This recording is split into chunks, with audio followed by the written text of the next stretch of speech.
കർക്കിടക കഞ്ഞി അല്ലെങ്കിൽ മരുന്ന് കഞ്ഞി, ഇതിന് വേണ്ട മരുന്നുകളെല്ലാം ഞാൻ പറിച്ചു വെച്ചിട്ടുണ്ട്. അത് ഏതൊക്കെയാണെന്ന് ഓരോന്നായിട്ട് ഞാൻ കാണിച്ചു തരാം. ഇത് പനിക്കൂർക്ക ഇല, തണ്ടും ഇലയും കൂടിയാണ് എടുക്കുന്നത്. ഇത് കടലാടി എന്ന് പറയണ മരുന്ന്, അതും എടുക്കുന്നുണ്ട്. ഇത് തഴുതാമ ഇല, ഇത് ചെറുപൂള,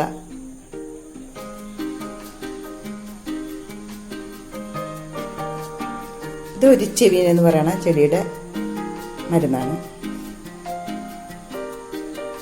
ഇത് മുക്കൂറ്റിയില,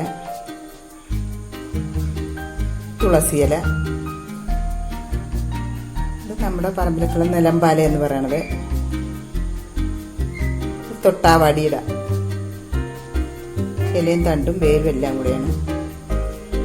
ഇത് കീഴാനെല്ലിയില, അതും വേരും തണ്ടും ഇലയും എല്ലാം കൂടിയാണ് എടുക്കുന്നത്. ഇത് തുമ്പേല, ഇതെല്ലാമാണ് ആവശ്യം. ഇനി നമുക്ക് ഇതെല്ലാം കഴുകി വൃത്തിയാക്കി അരച്ചെടുക്കാം. കഞ്ഞി വയ്ക്കാനായിട്ട് 1.5 ഗ്ലാസ് ഉണക്കലരി എടുത്തിട്ടുണ്ട്. ഇത് നമുക്ക് കഴുകി എടുത്തുകൊണ്ട് വരാം. അരി കഴുകി എടുത്തിട്ടുണ്ട്. ഇത് നമുക്ക് കുക്കറിലോട്ട് ഇടാം. ഇനി നമുക്ക് ഇതിലോട്ട് വെള്ളം ഒഴിക്കാം. 4 കപ്പ് വെള്ളം എടുത്തിട്ടുണ്ട്.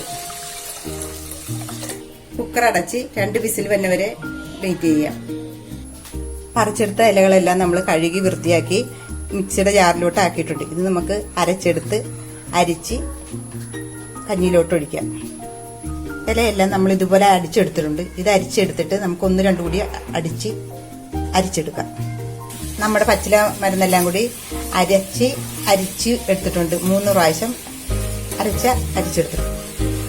നമ്മുടെ ഉണക്കലരി നല്ലതുപോലെ വെന്തിട്ടുണ്ട്. നമുക്ക് അതിലോട്ട് അരിച്ചു വെച്ചിരിക്കുന്ന മരുന്ന് വെള്ളം ഒഴിക്കാം.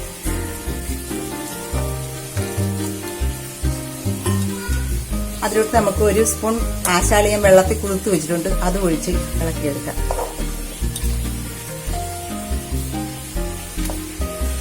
വെന്ത കഞ്ഞിയും മരുന്ന് വെള്ളവും കൂടി നമുക്ക് യോജിപ്പിച്ച് തിളപ്പിച്ചെടുക്കാം.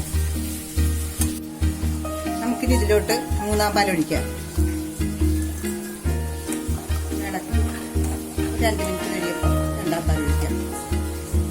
ഇനി നമുക്കിതിലോട്ട് 2-ാം പാൽ ഒഴിക്കാം. ഇതിലോട്ട് 1/4 സ്പൂൺ ജീരകപ്പൊടി ഇടാം. 1/2 സ്പൂൺ ചുക്കുപൊടി ഇടാം. ഇതെല്ലാം കൂടി ഇളക്കി യോജിപ്പിക്കാം. ഇനി നമുക്ക് 1-ാം പാൽ ഒഴിക്കാം.